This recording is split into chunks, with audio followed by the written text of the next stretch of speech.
Salut tout le monde! Aujourd'hui, je vais vous parler d'un des techniques le plus propices pour pêcher l'achigan et aussi un de mes préférés. C'est la pêche au verre en caoutchouc.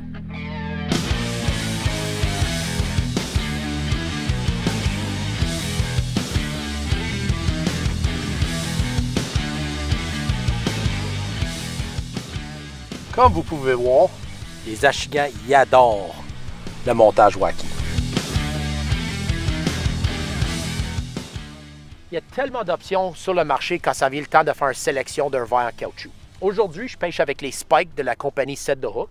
Ils sont offerts dans 3.8, 4 pouces et 5 pouces. Et pour moi, l'affaire le plus important, c'est qu'ils sont infusés avec la nouvelle odeur Bait Fuel. Il y a tellement de différents montages qu'on peut faire quand ça vient pour monter un Spike. Mais je vais vous parler aujourd'hui vraiment des 3 techniques que je te dirais, c'est les techniques les plus efficaces pour l'achigan. Quand on est en eau libre, comme qu'on est présentement, j'ai un montage wacky ici. Le montage wacky est extrêmement facile parce que ça prend vraiment juste un fluorocarbone, un hameçon wacky 1.0 ou 2.0 et bien sûr un spike de 3, 4 ou 5 pouces. Alors, pour la canne à pêche, c'est assez simple. On prend souvent un canne médium. Des fois, on peut même aller avec un medium heavy si on pêche dans un peu plus de végétation dense, mais généralement, un medium entre 6 pieds 10 et 7 pieds 2, c'est suffisant. Un fil tressé de 10 ou 15 livres. Un bas de ligne de fluorocarbone d'environ 10 livres et bien sûr, comme j'ai expliqué, un hameçon 1 ou 2.0 avec le leurre. Puis la technique wacky est assez simple. On lance, on laisse le leurre caler, puis on ramène graduellement, puis dès qu'on sent un touche, on fait vite. Une chose très importante quand on fait le montage wacky, c'est souvent les achigans, ils ont tendance à avaler le leurre.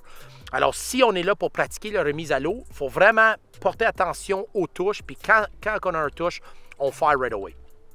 La deuxième technique que moi j'adore pour pêcher l'achigan, c'est au montage texan. Alors, soit texan, weightless. Weightless, ça veut dire quand on met aucun plomb sur la tête. Et sinon, avec un plomb, bien sûr. Puis quand on met un plomb, souvent on utilise les pots en tungstène de Freedom. Puis simplement, quand on fait le montage de ça, c'est fait pour pêcher un peu plus profonde ou dans la végétation. Alors on va prendre souvent un hameçon de 4.0 ou 5.0 et ça va prendre souvent un poids de 1 quart à 1 demi-once ou des fois même un peu plus gros si on a la végétation dense. L'équipement qu'on utilise quand on fait un montage texan est généralement l'équipement un peu plus fort. Alors souvent des cannes medium heavy ou même dans l'action heavy. Alors souvent des 7 pieds 2, des 7 pieds 3, des 7 pieds 5, medium heavy jusqu'à heavy. On va souvent avoir un fil tressé entre 30 et 50 livres et ça va être des hameçons wide gap de 3.0, 4.0 ou 5.0 dépendant de la grandeur du spike que tu utilises. La troisième technique que je vais vous présenter aujourd'hui est une technique quand même assez nouveau pour l'Amérique du Nord. C'est une technique qui vient vraiment du Japon, puis ça s'appelle le Nico Rig.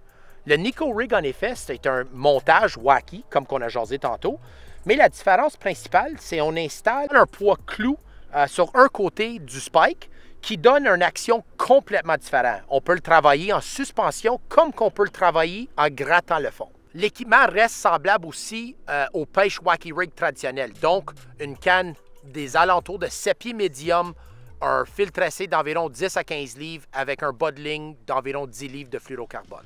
La pêche au verre en caoutchouc est non seulement excitant, mais ça produit des résultats exceptionnels. Essayez un des 3 techniques que je vous avais présenté aujourd'hui. Vous allez être surpris avec la quantité de poissons que vous allez pogner.